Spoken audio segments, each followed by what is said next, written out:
raison pour laquelle vous faites ce métier?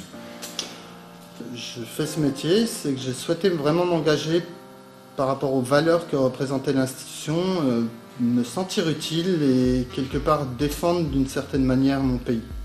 L'activité quotidienne de votre métier?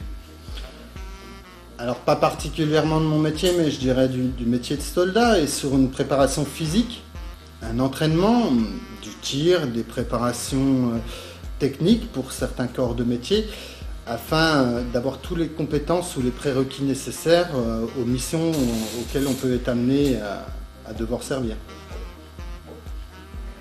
Quelles sont les difficultés?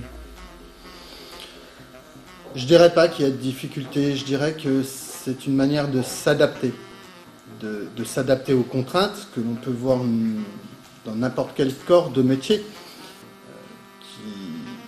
auquel on a cette part d'adaptabilité qui nous permet de l'exercer. Quelles sont les capacités requises pour faire ce métier? Je dirais la première capacité, ou celle qui prime, c'est l'envie. À partir de là, on revient à l'adaptabilité, c'est faisable. Tout est faisable. Quelles études avez-vous faites pour pouvoir faire votre métier? Je ne vais pas prendre mon cas individuel, je vais être sur la généralité des armées. Les armées peuvent recruter du brevet des collèges jusqu'à Bac+5 dans n'importe quel corps de métier technique ou tout ce qui est plus mêlée, appui. C'est notre faisabilité à pouvoir prétendre au statut de militaire qui nous permettent de construire une part de notre carrière, quel qu'en soit le diplôme. Quel est votre parcours au sein de l'armée?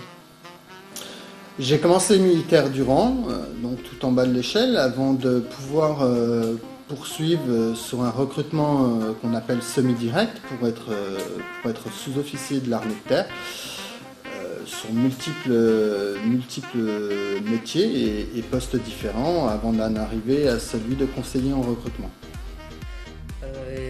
Êtes-vous fier de votre présence au sein de l'armée? Oui, incontestablement. Une certaine fierté d'avoir réussi à intégrer, un certain épanouissement que l'institution a pu me permettre d'avoir, et forcément on a une certaine fierté d'appartenir à cette identité.